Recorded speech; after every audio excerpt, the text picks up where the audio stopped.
Општина Куманово има потпишано договори за соработка со два колективни постапувачи за отстранување на отпадни, односно хаварисани возила на јавни површини на територијата на локалната самоуправа. Инспекторатот на општината, освен со колективниот постапувач, акциите за отстранување на отпадните возила ги спроведува во заедничка соработка и со секторот за внатрешни работи Куманово, од каде што по извршените проверки на терен треба да се достави известување, односно потврда до инспекцијата дека возилото е отпишано.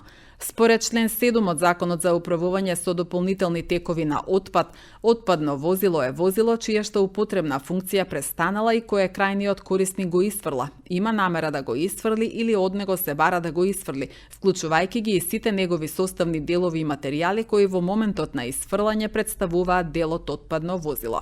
На последната седница на Советот беше усвоена одлука за комунален ред за општина Куманово, која ја образложи Бобан Бојковски, раководител на секторот за инспекцијски надзор. Потреба да се донесе нова одлука за комунален ред затоа што имаше голем број на измени, она претходната беше застарена и мораше да се направи усогласување на закони со оваа одлука.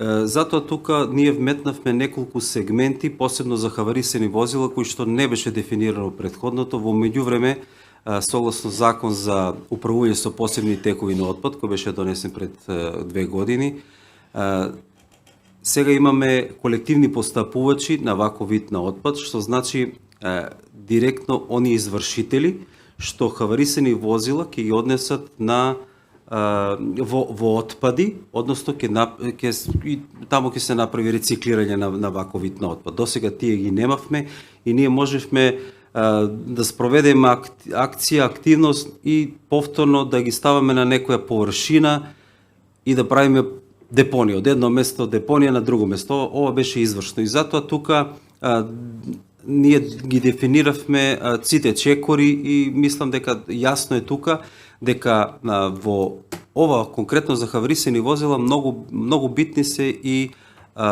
представниците на МВР-СВР, бидејќи тие се тие што треба да се завршат домашната задача и да кажат дека одредено возило е отпишано возило, има си таму правила согласно закон за возила, член 40, и доколку ни достава до нас известување дека тој и тоа возило е отпишано, тогаш ние постапуваме согласно закон за посебни текови на отпад и повикуваме извршител и така натаму.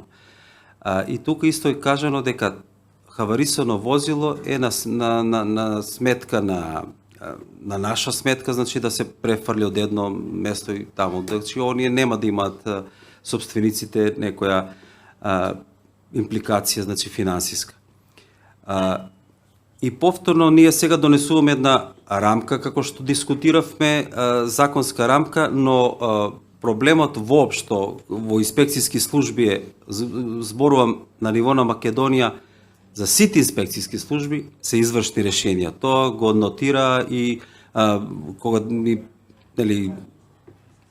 не оценуваат каква е работата на инспекцијски служби, имено еве може да наведам неколку примери. Пример, ние како комунална инспекција дојдеме и констатираме дека има некоја шахта која што еве е отворен отвор.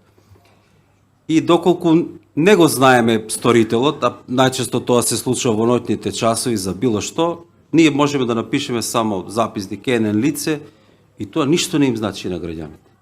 Буквално. Ние може да напишеме милион записници. Така. И тоа значи непродуктивност. Но кога ние би направиле еден правилник, тоа го очекуваме од министерствата, соодветни министерства, но како подзаконски акти, но тоа ги нема сега за сега.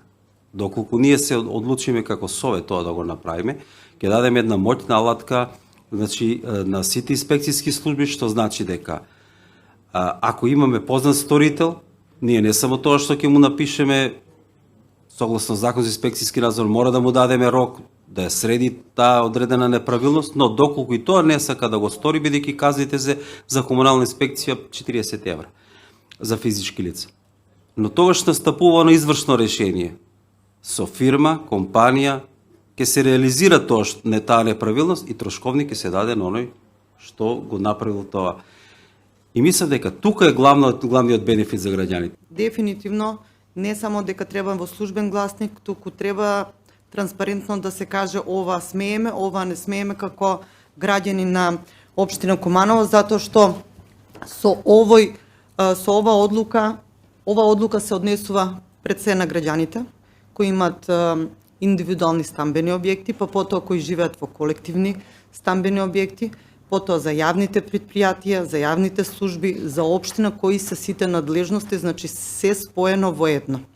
Она што е многу битно, а вие што го зборувате извршно дека треба, после ова одлука верувам дека следува некој правилник што навистина можеби на ниво на Република Македонија го нема и верувам дека нема да го има долго време затоа што никој не се осмелува едно такви правилници да направи затоа што секогаш се со казнени мерки, меѓутоа јас мислам дека ние како општина Куманово редно е веќе институционално да се повржат. Значи, ако инспекција излегува на терен, ќе оди со агенција за одземен имот. Ако станува збор, значи, ако оди на терен, мора да оди со финансова инспекција која е надлежност на државно ниво. Ако оди на терен, мора да биде придружувана од страна на СВР. Ако оди на терен и дава налог, мора да работи со јавното предпријатие Чистота и зелено или водовод. Значи сите да бидат во служба на општина Куманово и да ги повржеме институционално работите.